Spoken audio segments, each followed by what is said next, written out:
एक बार की बात है। एक गुरु और शिष्य खेतों के रास्ते से कहीं टहलते हुए जा रहे थे।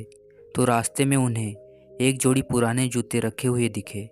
उन्होंने इधर उधर देखा तो थोड़ी दूरी पर एक किसान खेतों में काम कर रहा था और वो जूते उसी के थे। ये देखकर शिष्य को शरारत सी हुई, तो उसने मुस्कुराते हुए अपने गुरु से कहा कि गुरुजी, मैं अभी ऐसा काम करने वाला हूँ जिससे आप खुश हो जाओगे और हंसने लगोगे। गुरुजी ने उससे पूछा कि तुम ऐसा क्या करने वाले हो जिससे मैं हंसने लगूंगा। तो शिष्य ने कहा कि क्यों ना गुरुजी, हम इन जूतों को कहीं छुपा दे और हम भी झाड़ियों के पीछे छुप जाए। जब वो किसान यहाँ पर आएगा उसे जूते नहीं दिखेंगे तो बड़ा मज़ा आएगा और आपकी हंसी छूट जाएगी। गुरुजी ने शिष्य से कहा, इससे मैं खुश होने वाला नहीं हूँ। किसी को परेशान करना अच्छी बात नहीं है।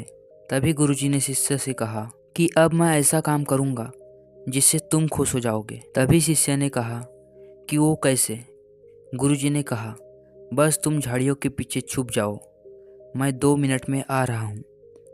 शिष्य झाड़ियों के पीछे जाकर छिप गया और गुरुजी ने उन दोनों जूतों के साथ क्या किया पता नहीं, और थोड़ी देर के बाद वो भी झाड़ियों के पीछे आकर छिप गया।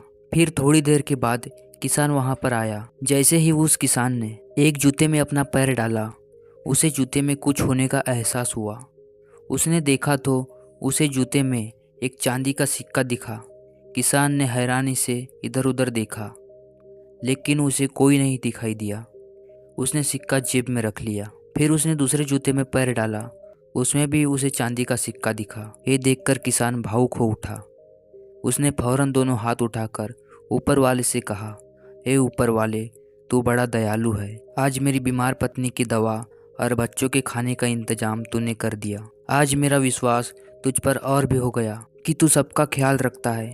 ये कहकर अपने आंसू पोंछता हुआ वो किसान अपने घर चला गया।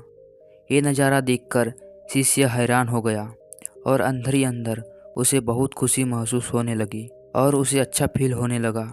तभी गुरुजी ने अपने शिष्य से पूछा, अब बताओ, इसमें ज़्यादा मज़ा आया या तुम्हारे जूते छिपाने में ज़्यादा मज़ा आता।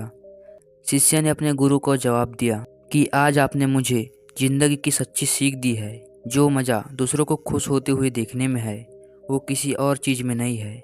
दोस्तों, इस कहानी से हमें ये सीख मिलती है कि किसी ज़रूरतमंद को कुछ दे देना, ये उसकी मदद करने से बढ़कर कोई पुण्य का काम है ही नहीं।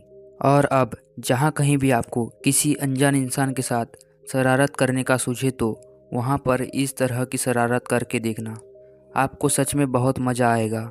या फिर आप जब अपना जन्मदिन मनाते हो तो केक या दोस्तों को पार्टी देने के बजाय किसी हॉस्पिटल या रेलवे स्टेशन के बाहर जाकर वहाँ के लोगों को कुछ खिला देना, आपको अपना जन्मदिन मनाने पर गर्व महसूस होगा।